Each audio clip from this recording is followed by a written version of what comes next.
그의 아버지가 야곱에게 축복한 그 축복으로 말미암아 에서가 야곱을 미워하여 심중에 이르기를 아버지를 곡할 때가 가까웠은즉 내가 내 아우 야곱을 죽이리라 하였더니 맏아들 에서에게 이 말이 리브가에게 들림에 이에 사람을 보내어 작은 아들 야곱을 불러 그에게 이르되 내 형 에서가 너를 죽여 그 한을 풀려 하니 내 아들아 내 말을 따라 일어나 하란으로 가서 내 오라버니 라반에게로 피신하여 내 형의 노가 풀리기까지 몇 날 동안 그와 함께 거주하라.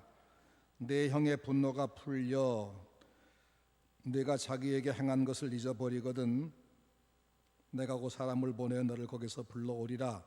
어찌 하루에 너희 둘을 이르랴.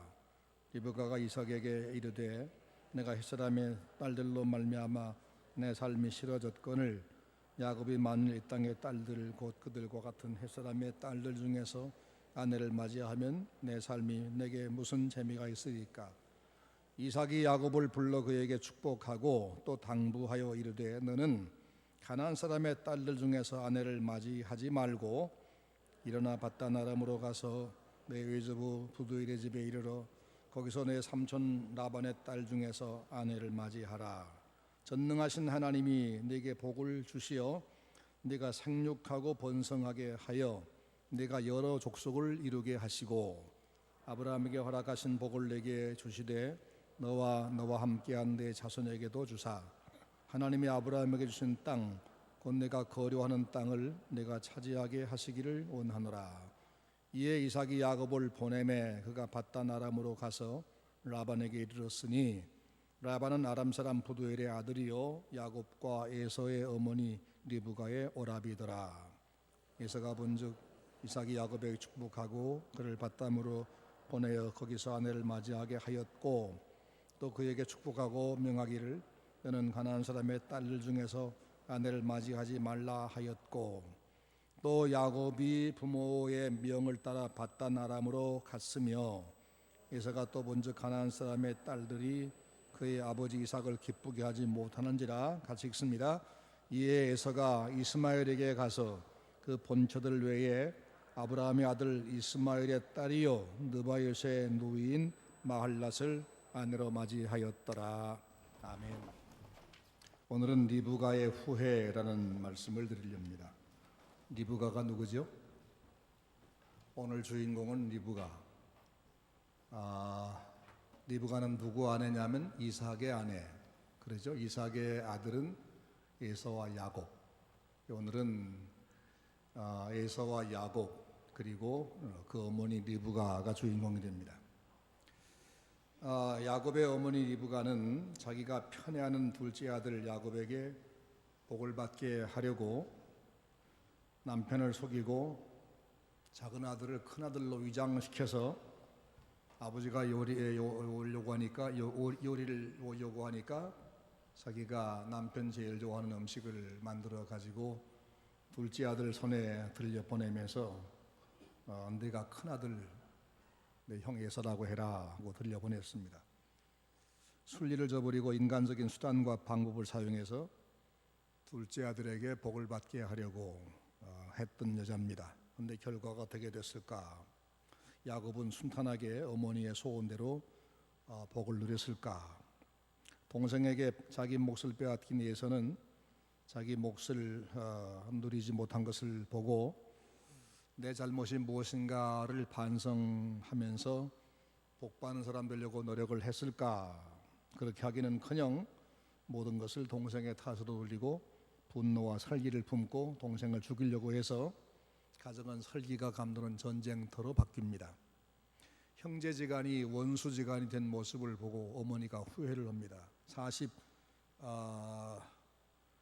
45절 말씀 마지막 보니까 어찌 하루에 너희 둘을 이르랴 하는 것을 보면 어머니가 느낀 위기의식이 보입니다. 리브가와 이삭 이 두 내외는 작은 아들 야곱을 친정으로 보내기로 결심을 합니다.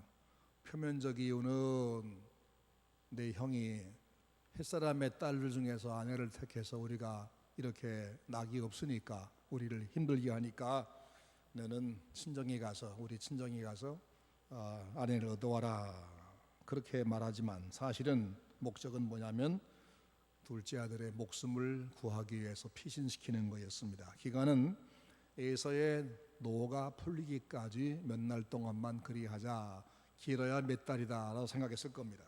근데 한번 인간의 마음속에 분노와 한이 심어지면 그것이 성령의 역사로 소멸되지 않는 한 일평생 그 안에 남아 있어서 그 한을 품은 자신을 태우고 남들도 파괴하는 법입니다. 나중에 드러나지만 이 에서의 분노는 20년 지나도 여전히 동일했습니다. 여러분 안에 혹 분노가 있습니까? 누구를 향한 미움이 있습니까? 사람이 숯불을 품고야 어찌 그 가슴이 데지 않겠느냐라고 전도서에 말씀했는데, 악한 마음, 원망한 마음 품으면 자기가 가장 먼저 손해를 보는 것입니다. 차라리 용서를 해버리고 떨어버리는 것이 좋은 일입니다. 그리고 주님 말씀했습니다. 너희 안에 이 마음을 품으라. 곧 그리스도 예수의 마음이니. 그는 근본 하나님의 본체이지만 도리어 자기를 낮추고 종의 형체를 가지사 죽기까지 복종하셨다. 우리 마음속에 분노와 한을 버리고 주님의 마음으로 교환하도록 우리가 기도하고 애써야 됩니다. 이삭과 리브가가 둘째 아들을 밧단 아람으로 보낸 날입니다.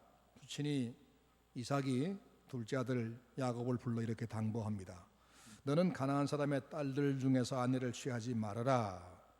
일어나 가서 밧단 아람의 동족 중에서 아내를 맞아오너라 하면서 전능하신 하나님이 너에게 복을 주어서 너로 생육하고 번성하게 하시고 또 아브라함에게 허락하신 복을 너와 내 후손에게 주시기 원한다라고 빌어주었습니다. 그래서 야곱은 고향과 부모 곁을 떠나서 외삼촌 집으로 지금 처량한 나그네 생활을 시작합니다. 정처 없이 떠난 처량한 야곱을 보내는 리브가와 이삭, 이 내외의 마음, 그들 부모 마음이 어땠을까? 그때 리브가와 이삭이 가졌던 그 간절한 소원이 무엇이었을까? 몇 가지가 있을 것 같습니다. 첫째는 제발 죽지 않고 살아남으라 하는 거죠. 가장 근본적인 이유는 그겁니다. 가장 큰 소원이 그겁니다. 어머니가 그를 외삼촌 집으로 보낸 이유가 뭐냐? 사실은 목숨을 건지라고 피신 보내는 겁니다. 자부감 문제가 아닙니다. 근데 그것도 원수가 와서 죽일까 봐서 피신시키는 것이 아니라 한 배에서 난 형이 죽일까 봐서 피신시키는 겁니다. 부모 앞에서 동생을 죽일까 봐서 피신시키는 겁니다. 이런 비극이 어디 있습니까?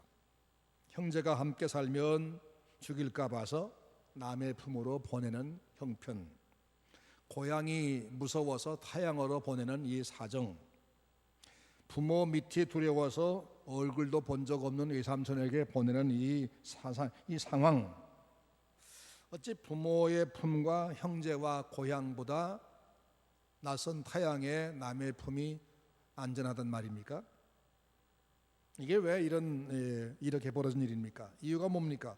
어머니가 자기 딴에는 둘째를 위한답시고 형의 축복을 가로채라고 속임수를 가르쳐 주어서 속임수를 다 도와주어서 털로 팔을 꾸미고 목소리를 변장하도록 훈련시키고 별명을 만들어 손에 들려주었는데 그 결과가 이렇게 무섭게 됐으니 그 일을 꾸민 어머니가 얼마나 후회를 했을까, 얼마나 자기가 미웠을까.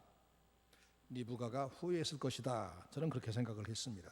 하지만 이미 늦었습니다. 일은 벌어졌습니다. 어머니는 할 수 없이 이제 이 두 아들을 잃을 수 없어서 그래서 둘째를 지금 도망치게 하는 겁니다. 어찌 하루아침에 두 아들을 잃으랴. 이것이 리브가가 내뱉는 자책이요 한탄이었습니다. 사람이 한 번 마음을 잘못 먹으면, 사람이 한 번 죄를 지으면 그가 어디에 있든지 그 죄가 제거되기 전까지는 평안할 수가 없습니다. 어디를 가도 그것은 따라옵니다. 죽음이 그를 삼킬 때까지 계속적으로 따라오기 때문에 항상 두려움과 후회가 따라오는 법입니다. 죽을 고비, 위험한 곳, 그곳은 무슨 전쟁터나 교통이 복잡한 도시나 그런 곳에만 있는 것이 아니라 하나님 말씀을 떠나고 자기 사사로운 욕심을 따라서 자기 방법으로 사는 모든 사람에게 언제나 따라오는 법입니다. 주님을 피하고 선을 넘으면 그 어디도 위험하지 않을 수가 없습니다. 부모의 품도 위험하고 형제 그늘도 위험한 겁니다. 그러기에 우리가 위험한 것은 하나님의 말씀을 떠나고 선을 넘는 겁니다. 하지만 위험한 전쟁터일지라도 어떤 위험한 곳이라도 우리가 하나님의 말씀과만 함께 한다면, 말씀을 따라가는 길을 간다면, 그리고 선한 소원과 함께 있다면 언제나 절대 평안, 절대 안전합니다. 왜냐하면 하나님이 함께 하시기 때문입니다. 나 어느 곳에 있든지 늘 마음이 편하다. 주 예수 주신 평안함 늘 충만하도다. 나의 맘속이 늘 평안해. 나의 맘속이 늘 평안해. 악한 죄 파도가 많으나 마음이 늘 평안해. 우리가 사는 삶의 현장에는 언제나 악의 파도가 넘실댑니다. 유혹이 많습니다. 하지만 하나님의 말씀과 함께라면, 그 말씀 따라 선한 소원을 우리가 붙들고 간다면 주님 주시는 참된 평안과 하나님의 보호가 함께 있기 때문에 어디나 안전합니다. 하지만 부모의 품도 형제 그늘도 말씀을 떠나면, 자기 꾀를 쫓으면 항상 위험한 것이고 후회가 따르게 되는 것입니다. 어머니의 두 번째 소원이 뭘까? 그것은 동족 중에서 아내를 택하여 오너라는 거였습니다. 창세기 26장 34절 말씀을 보면 장남인 에서는 이방 여인을 둘씩이나 아내를 맞았습니다. 부모와 상의 없이 한 일이었습니다. 그 일이 부모를 슬프게 만들었습니다.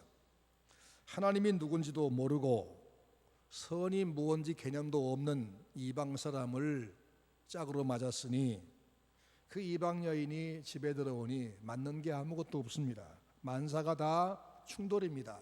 얼마나 힘들었을까? 얼마나 힘들었을까? 신앙이 맞지 않으면 만사가 다 맞지 않는 법이지요. 어머니는 살맛을 잃었습니다. 그래서 창세기 28장 8절 말씀 보니까 에서도 그것을 나중에 깨닫습니다. 아하, 내가 결혼 잘못해서 우리 부모를 내가 고통 속에 빠뜨렸구나. 그래서 그는 또 다른 아내를 맞이합니다. 문제가 또 다른 문제를 낳았습니다. 불신 결혼이 얼마나 큰 불행을 가져오는가를 보여주고 있습니다. 그래서 둘째 아들인 야곱만큼은 절대로 이방 여인과 결혼해서는 안 되고 믿음의 자손과 결혼해야 되겠다, 이렇게 생각을 하고 야곱을 보내면서 표면적 이유는 너는 가서 내 백성 가운데서 아내를 맞아오너라, 이런 당부를 하는 것입니다. 비록 실수가 많은 부모이고 혹 그 부모의 직업이 도둑질하는 사람일지라도 자기 자식은 잘 되기를 바라는 것이 인간입니다. 그리고 가장 좋은 방법을 권하는 것이 부모입니다.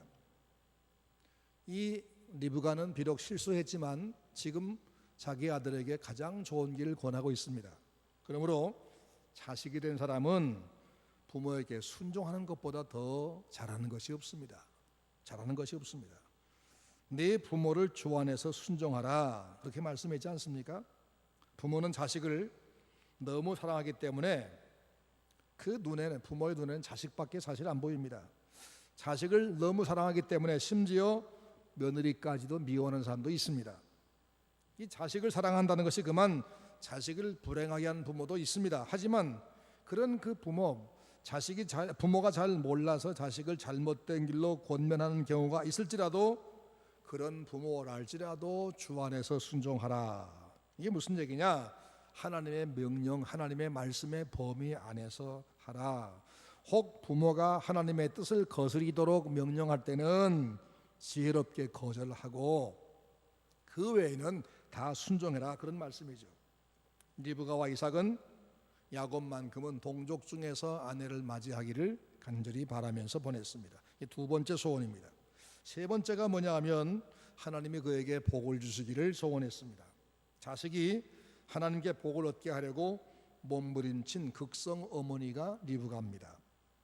요즘 말로 말하면 치맛바람을 일으키는 여자가 리브가입니다. 그것도 상대가 누구죠? 하나님을 상대로 치맛바람 일으킨 여자, 역사상 참 가장 극성인 어머니가 바로 리브가입니다. 그런데 그렇게 수단 방법을 가리지 않았던 모든 수고가 수포로 돌아갈 뿐 아니라 도리어 해가 되었습니다. 도리어 그 자식의 생명을 부지할 수 없게 되었습니다. 오래오래 함께 살기를 바라며 그 아들이 자기 편 들어주기를 바라고 그 둘째 아들이 아버지의 복을 계승하기를 바랐는데 이 아들을 그만 더 이상 볼 수도 없을지 모르는 먼 곳으로 보내고 있습니다. 얼마나 허무했을까, 얼마나 후회가 많았을까. 이제 아들을 위해서 어머니가 해줄 수 있는 것이 아무것도 없습니다. 그래서 이제 마지막 할 수 있는 것이 뭐지요? 하나님 앞에 기도하는 것밖에 없었습니다. 그래서 하나님 앞에 기도합니다. 하나님이 내게 복을 주시기 원한다. 내 힘과 내 지혜로 무엇을 이루려고 하다가 그것이 도리어 해가 된 것을 깨달은 리브가는 내 힘으로 되는 것이 아니었구나. 하나님 앞에 기도하고 하나님의 축복만이 내 아들을 살릴 수 있고 내 아들이 복받는 길이구나 생각하고는 하나님 앞에 기도합니다. 하나님이 내게 복을 주시기를 원하노라. 근데 좀 늦었지 않습니까? 자식이 잘 되게 하기를 정말 바랬다면 처음부터 자신의 그 약삭빠른 수단 방법 동원해서 가정을 어지럽힐 것이 아니라 자식이 하나님께 사랑을 받도록 가르치는 것이 나았을 것입니다. 털로 팔을 꾸미고 목소리 변장시키고 아버지 구미에 많은 요리를 들려보내고 하는 그런 수고보다 차라리 이 아들에게 어려서부터 하나님의 말씀을 가르치고 신앙으로 양육하는 것이 100번 나은 방법이었다는 겁니다. 근데 실수를 저지른 이후에 자기 손을 이미 다 떠난 뒤에 하나님께 지금 겨우 맡기고 있습니다. 그렇게 하지 말고 실수를 저지른 뒤에 자기 손을 떠난 뒤에 후회하면서 기도하지 말고 평소에 하나님 앞에 이 아이를 위임하고 하나님의 말씀으로 그 신앙 인격이 바르게 자라기를 기도했더라면, 그렇게 양육했더라면 얼마나 좋았을까, 그런 생각을 아마 리브가가 했겠죠. 그게 리브가의 후회였을 겁니다. 여러분의 자녀 손자를 어려서부터 하나님의 말씀으로 신앙으로 양육하셔서 후회 없는 자녀 양육이 되시기를 주의 이름으로 축원합니다. 야곱의 어머니 리브가는 인간의 수단 방법으로 자기가 목적한 것을 달성한 여인입니다. 기술적으로 남편을 속였습니다. 자기가 편한 아들을 머리에 아버지가 손 얹고 기도하는 그런 결과를 얻었습니다. 그래서 둘째 아들이 장자의 명분도 얻었고 아버지의 축복도 받았습니다. 그런데 결과가 뭡니까? 복이 온 게 아니라 고통이 왔습니다. 결과를 우리가 알지만 그는 아무것도 얻지 못했습니다.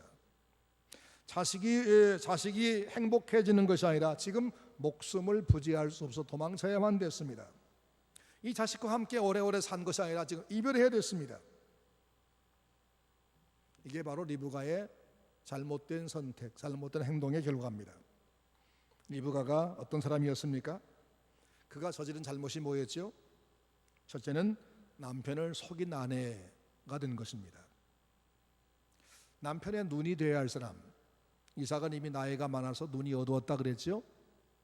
그래서 남편의 눈이 되어야 할 아내인데, 남편의 손이 되어야 될 아내인데 늙고 눈이 어두운 남편을 도리어 속이는 일을 했습니다. 그래서 남편으로 하여금 잘못된 판단을 하게 만든 사람입니다. 이게 리브가의 잘못이지요. 둘째는 이 리브가의 실수가 뭐냐? 자식들 사이를 이간시켜서 원수를 만든 일입니다. 큰아들 에서의 마음속에 동생에 대한 분노와 한으로 가득 차게 한 이가 누굽니까? 바로 리브가 어머니입니다. 둘째 아들 야곱으로 하여금 객지에서 20년 헤매게 만들고 그 20년 동안 라반에게 죽도록 이용당하게 만든 이가 누굽니까? 바로 리브가입니다. 야곱의 마음속에 형에 대한 죄책감을 안고 두려움 안고 평생을 도망치게 만든 이가 누굽니까? 바로 어머니 리브가입니다. 자식을 인위적으로 사랑한 어머니에게 이런 결과가 왔습니다. 야곱에게만 그런 것이 아닙니다. 에서에게도 마찬가지입니다. 에서에게도 동생을 사랑하는 마음이 아니라 미워하는 마음으로 평생을 살게 그가 죄인 되게 한 것이 바로 어머니입니다. 후회해야 마땅합니다. 우리 성도 가운데는 그런 어머니가 없기를 바랍니다. 세 번째는 그는 자기가 원하는 것을 영영 얻지 못했습니다. 어머니가 야곱의 팔에 털을 씌우며 목소리를 변장시키며 한 말이 뭐지요? 야곱이 벌벌 떨면서 어머니에게 나 못 오겠다 그럽니다. 그때 그 어머니가 한 말이 뭐지요? 그 아들이 이렇게 말합니다. 복은 고사하고 내가 들켜서 저주를 받을까 두렵습니다. 그러니까 어머니가 한 말이 그 저주를 만약 받게 되면 그건 내게 돌려라. 너는 복을 받아야만 한다. 그러면서 저주는 내게 돌리고 너는 복을 받아라. 이렇게까지 말했던 사람입니다. 근데 그 말의 결과가 어떻게 되겠지요? 리브가는 그가 사랑하고 아끼는 그 아들, 그를 그날 이후로 다시 만나지 못했습니다. 그 생전에 다시 만나지 못했습니다. 야곱은 잠시 친정으로 피신 보내면 몇 달 안에 돌아올 줄로 생각하고 보냈습니다. 하지만 리브가는 그 평생에 그를 만나보지 못합니다. 야곱은 20년 뒤에야 돌아와 아버지 이삭을 만납니다. 35장에 나옵니다. 하지만 야곱은 그렇게 기다리던 어머니를 만나지 못합니다. 리브가는 아들을 그리다가 죽고 말았습니다. 리브가가 마지막 임종을 앞에 두고 얼마나 야곱이 보고 싶었을까. 그런데 자기 잘못으로 그 아들을 보지도 못한 채 눈을 감고 말았습니다. 그가 지어낸 모든 꾀는 결국 아들에게뿐 아니라 자기에게도 고통스러운 부메랑이 되어 돌아왔습니다. 만약 그렇게 하지 않았으면 야곱과 함께 노후를 평안히 보냈을 것인데 그런 그의 모든 계획은 다 깨져버리고 말았습니다. 그가 가진 소망이 신앙 안에서 하나님을 의지한 소망이 아니라 자기 수단과 방법으로 이루려는 소망이었기 때문입니다. 인위적인 소망은 항상 후회를 가져오게 되는 것이고 고통을 가져오는 것입니다. 그러면 나중에 보니까 결국 야곱이 복을 받는데 어떻게 야곱이 나중에 복을 받지요? 야곱이 나중에 누가 되죠? 이스라엘 되지요. 하나님은 리브가 모자에게 속아서 복을 주셨을까? 아니면 하나님은 아무 생각 없이 그저 이삭의 말대로 이삭이 눈이 안 보여도 그 둘째 아들 머리에 손 얹고 그게 큰아들인 줄 알고 복을 빌어준 것을 생각 없이 그냥 부어주는 하나님이신가? 아닙니다. 리브가가 그렇게 하지 않았어도 야곱은 복을 받게 되어 있었습니다. 그런데 리브가가 그 꾀를 낸 것 때문에 고통을 실컷 당한 뒤에야 복을 받은 겁니다.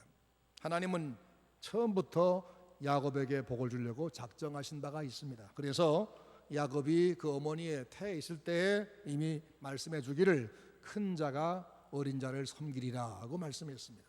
하나님의 선택은 야곱에게 있었습니다. 어머니 리브가 그걸 모르지 않죠? 자기가 들은 말씀이기 때문에 압니다.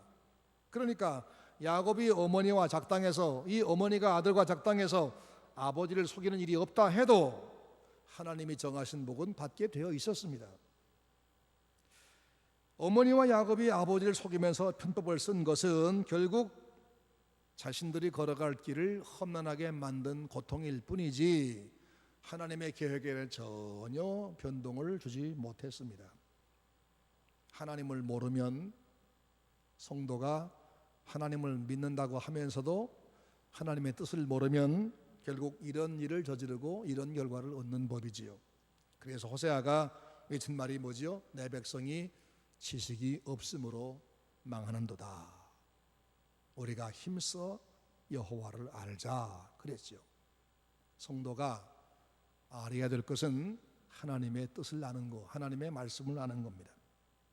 만일 리브가가 하나님께 복을 받아야만 이삭이 성공한다는 것을 제대로 알았더라면, 하나님께서 내 둘째에게 복을 주신다고 약속하셨다, 이것을 잊지 아니하고 마음에 새기고 기억했더라면, 그걸 믿었더라면 야곱을 위해서 남편 속이는 일을 할 것이 아니라 야곱을 하나님의 말씀으로 어려서부터 차근차근 길렀을 것입니다. 그래서 신앙의 사람, 경건한 인격자로 키웠을 것입니다. 만약에 아버지 이삭이 야곱이 아닌 에서에게 축복을 했다 하더라도 그 이삭의 축복 때문에 하나님의 계획이 변경될 것은 아니지요. 그러기에 그걸 전혀 두려워할 것이 없이 하나님만 믿고 자기 길을 가면 됐습니다. 우리는 이런 방법 택해야 됩니다. 하나님의 말씀하신 대로 하나님은 하신다. 그러니까 하나님이 뭐라고 말씀했느냐, 이걸 열심히 찾고 말씀하신 것을 찾으면 그렇게 사는 겁니다. 하나님 사람들은 옳은 목적을 위해서는 옳은 방법을 써야 합니다. 그렇지 않으면 일단 자기 원하는 것이 달성됐다 해도 그것이 결국 고통이 되는 것이죠. 이것이 바로 리브가가 보여주는 것입니다. 그렇지 않은 사람들이 있습니다. 모세의 어머니 요게벳은 아들을 낳아도 기를 수 없는 환경에서 모세를 낳았습니다. 그리고 애굽 왕의 엄명 때문에 모세를 나일강에 버렸습니다. 할 수 없이 버렸습니다.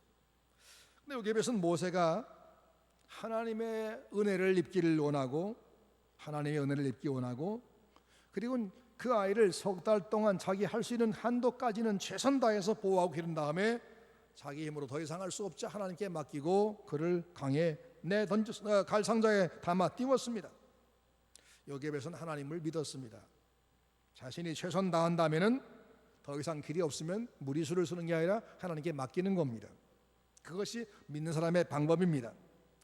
요게벳의 그 안타까운 마음을 하나님이 안 보실 리가 없죠. 아니, 그를 보내신 하나님이 그를 쓰려고 보내신 거니까 그를 버릴 리가 없죠. 그래서 모세가 떠내려가는 그 찰나에 긴급하게 애굽의 공주의 마음을 움직여서 그 모세가 떠내려가는 그 강가로 진짜 달려가게, 거기로 가서 목욕을 할 마음을 갖게 하시고, 가서 그 아이를 바로 보게 하시고 건져 올려서 그 아들, 공주 아들로 삼게 하셨습니다. 그래서 모세의 친어머니가 유모로 선택되어 젖을 먹으며 신앙교육을 할 기회를 주셨습니다. 모세의 어머니 요게벳이 무리수를 써서가 아니라 하나님께 맡기고 자기가 할 수 있는 것까지만 다 한 다음에 그 다음에는 맡긴 것 때문이었습니다. 하나님의 뜻을 믿는 성도, 하나님의 능력을 믿는 성도는 어떤 경우에도 진실하게 자기 할 도리만 다 한 다음에 그 다음은 하나님께 맡기는 것, 이게 하나님 앞에 사는 방법입니다. 하나님의 일을, 하나님의 계획을 내 손으로 완성해야 된다, 이런 착각은 하지 말아야 됩니다. 리브가는 그랬던 거죠. 하나님이 내 아들에게 복 준다고 했는데 둘째로 태어났으니 내가 어떻게든지 아버지를 속여서 이 아이의 손에 이 머리에 손 얹고 복을 받게 해야 된다, 이 생각이었습니다. 다윗이 법궤를 옮겨갈 때에, 법궤를 본래는 하나님 계획하신 것은 채에 꿰어 네 사람이 매는 것이었는데 소수레에 싣고 가게 했습니다. 나곤의 타작마당을 지날 때에 수레를 끄는 소가 날뛰니까 수레 위에 실려있는 법궤가 막 흔들려 떨어질 것 같습니다. 그것을 본 웃사라는 사람이 달려가서 그 법궤를 보호한답시고 붙잡았더니 즉사해버리고 말았습니다. 다윗은 그 모습을 보고는 하나님이 두려워서 그 법궤를 자기 궁전으로 가져오지 않고 그만 오베데돔이라는 사람의 집으로 산정으로 보내버립니다. 근데 오베데돔은 그 법궤를 함부로 손대지 아니하고 두려운 마음 모시다가 법궤를 모신 날부터 갑자기 그 오베데돔이 복을 받아서 그만 소문이 파다해집니다. 그래서 그것을 본 다윗이 부러워 다시 법궤를 모셔갔다, 그런 기록이 나옵니다. 똑같은 법궤인데 한 사람은 인위적으로 법궤를 제 힘으로 보호하려고 하다가 즉사하고, 한 사람은 두려움으로 모시다가 복을 받습니다. 다윗은 한 사람은 즉사하고 한 사람은 복을 받은 이유를 모른 채 두려운 일이 있으면 멀리 해버리고 부러운 일이 있으면 가져온 일을 했습니다. 여러분, 하나님이 작정하신 계획은 내 힘으로가 아니라, 내 힘으로 끝까지 마무리되는 것이 아니라 내가 할 수 있는 것까지만 최선 다하고 그 다음에는 그분에게 맡기는 겁니다. 나와 하나님 사이의 한계를 알고 그 선을 지키는 겁니다. 그 선을 넘는 것은 위험한 일입니다. 죄란 단어가 파라바시스란 단어가 있는데 그것은 선을 넘는다 그런 뜻입니다. 선을 넘는다. 에덴 동산의 선악과가 뭐지요? 그게 선입니다. 선악과를 볼 때마다 나를 생각해라. 너는 스스로 존재하는 존재가 아니라 내가 만들어서 살게 해서 사는 존재다. 그러니 이 선악과 나무를 볼 때마다 나는 창조주가 아니라 하나님이 만들어 사는 존재야. 그러게 나는 창조주의 말씀에 순종해야만 돼 하고 자기 선을 지키라는 것이 선악과였습니다. 그걸 밟아 넘어가 버린 것이 바로 죄지요. 먹지 말라 한 것은 바로 선 넘지 말라는 거였어요. 내 명령을 지키라, 내 분수를 넘지 말라는 거였습니다. 모세는 출애굽하는 과정에서 홍해가 막히고 애굽 군대가 밀려올 때 그는 어떻게 할 방법을 몰랐습니다. 근데 그때 그가 한 말이 유명한 말이 있죠. 백성들에게 한 말이 너희는 가만히 서서 오늘날 여호와께서 너희를 구원하시는 그 구원을 바라보라 그랬습니다. 모세가 무엇을 해보려고 한 것이 아니라 하나님께 맡기고 그분의 구원을 바라본 겁니다. 왜? 더 이상 할 방법이 없으니까.